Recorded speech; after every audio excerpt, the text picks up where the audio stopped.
If you've been following my channel for a while, you know I'm a big fan of accessories that enhance the functionality of the Nintendo Switch, whether that's something as simple as gaming grips to make handheld mode more comfortable, or Bluetooth adapters for wireless audio, to upscalers that offer slightly better graphical fidelity for docked mode, or portable docks that allow you to easily game on the big screen away from home. And that brings me to the accessory we'll be checking out today, a sleek and simple way to easily play your Switch on your laptop or PC from the makers of the covert dock, the Genki Shadowcast.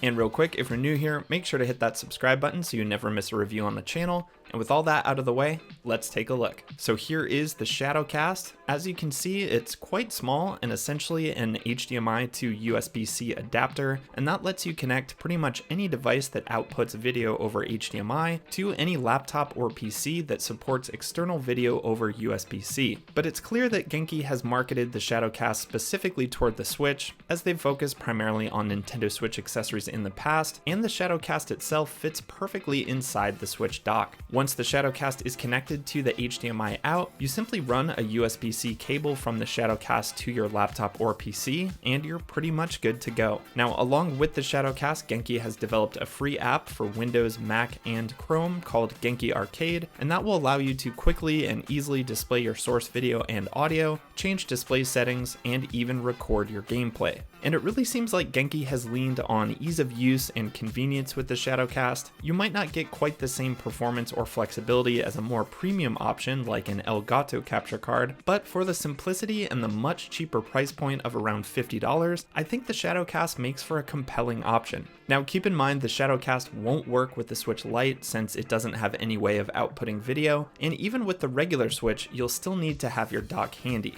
Unless you got lucky enough to snag Genki's often sold out covert dock, and I have to say, using the Shadowcast along with the covert dock has become my new favorite way to game while traveling, or just for a really portable and simple way to capture gameplay footage. So that's definitely something to keep in mind if you're really looking at Shadowcast as more of a portable option. Now that we've gotten the basics out of the way, let's talk about the specs. And forgive me, I'm not going to get into great detail here as I'm hardly a professional streamer or anything like that, and I don't use a high-end PC, but I do have an Elgato HD60S, and I've included some comparison footage here if that helps to make the decision if Shadowcast is right for you. So out of the box, Shadowcast offers two main video modes to choose from, performance mode and resolution. Performance mode favors a higher frame rate targeting 60 frames per second and 720p resolution, while resolution mode targets 30 frames per second and 1080p. You can also input the classic Konami code, up, up, down, down, left, right, BA, while Genki Arcade is open to give you more advanced customization options when it comes to resolution. But for the most part, I've stuck with the standard options. And as far as overall performance goes, I'd say the Shadowcast holds up pretty well. There is maybe a slight amount of perceivable input lag, but certainly nothing game-breaking, and I've found it perfectly suitable for both gameplay capture and online play. I have come across the occasional frame dips or stutters, especially while recording, but again, nothing that greatly affected my overall enjoyment. I have also noticed that I'll occasionally lose audio in my recorded gameplay when switching between performance and resolution modes, especially in longer clips, but for the most part, everything has worked pretty well. So hopefully you'll be able to see the difference here. I've recorded a couple different quests in Monster Hunter Rise, one in performance mode and one in resolution, but keep in mind Monster Hunter Rise tops out around 720p and 30 frames per second in dock mode anyway, so the difference probably won't be that severe. And then I've also got some footage using my Elgato capture card at 1080p 60 frames per second as well.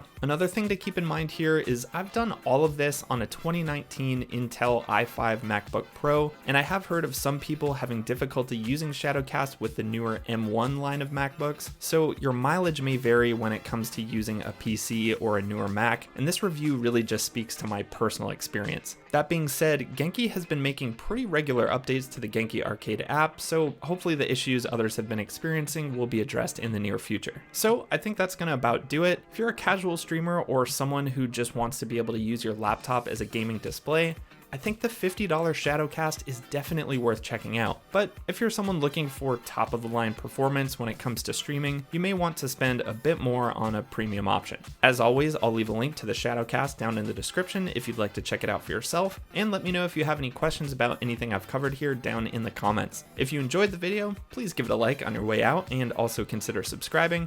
And until the next video, thanks so much for watching, and I'll see you next time.